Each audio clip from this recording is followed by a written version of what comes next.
Happy October, everybody. And today, on day 13, yes, lucky number 13 of the Kings, the Queens of Halloween, I am crowning one, according to at least Wikipedia, so mileage may vary, Nashville Thebediah Slasher, aka Nash the Slash. Nash the Slash has been one of the most impactful artists and musicians, not just on my life, but on many, and just on the entire field of music, and does not get enough credit. This man is a stone cold innovator. To this day, his music sounds fresh. It doesn't sound dated. He isn't dated. He was originally named Jeff Pluman, and this is common knowledge now, so I'm not breaking any kayfabe here. At first really came to prominence as being an original member of the prog rock band FM. And he's on that first album, Black Noise, which I cannot recommend Black Noise enough. It's an incredible album. Very dark, sort of spacey, dreamy, a little nightmarish in part.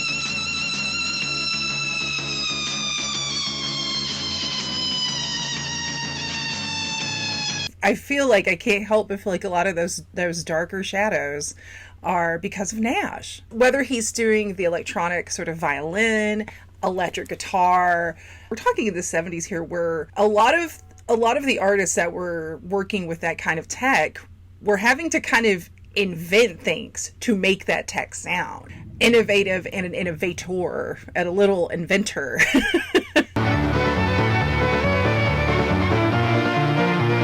But Nash got his name, Nash the Slash, from a silent Laurel and Hardy short, which I think is very cool. For those of us who love not only music and sort of the outer reaches of music, but also love hard rock music, love classical music, love horror films, cult films, exploitation films, silent films, Nash is the intersector of all of that. It's all over his work, even to the effect that in the latter point of his career, he did. There were shows where he did the scores for films like The Cabinet of Dr. Caligari and Nosferatu, and also we have a little. I wouldn't say a little. We have a lot of connective tissue to our previous one, because our king yesterday was Earl Pascoe, who was in Highway 61, directed by Bruce McDonald.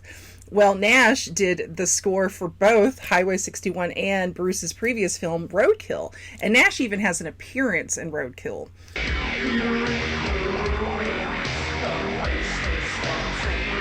I don't know. Viva la Canada. This is, guys, just Canada. Canada's where it's at. Nash also did some film score work for the of course Canadian horror sort of comedy Blood and Donuts, which is such a cool film, and one I don't really hear talked about a lot, even with like vampire film people, so seek it out.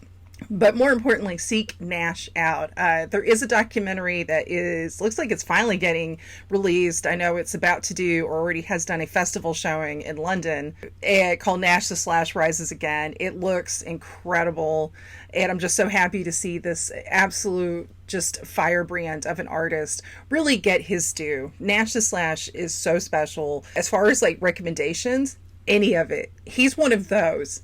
Every single album of his has that kinesis to it. It has that stardust to it.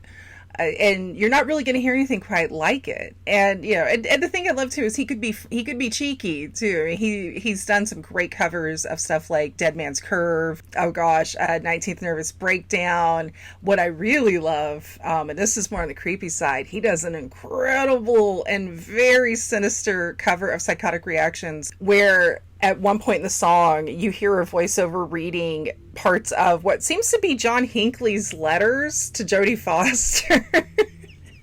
And really the most disturbing part of that is hearing anybody refer to Nancy Reagan as sexy. Ooh, good Lord. That's some dark-sided stuff right there.